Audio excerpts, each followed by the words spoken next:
Tenggara, Riau dan Utara sudah bisa dilalui oleh pejalan kaki.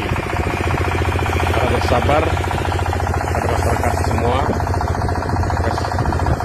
Ke depan 2-3 hari lagi seolah sudah bisa dilalui kendaraan roda 4.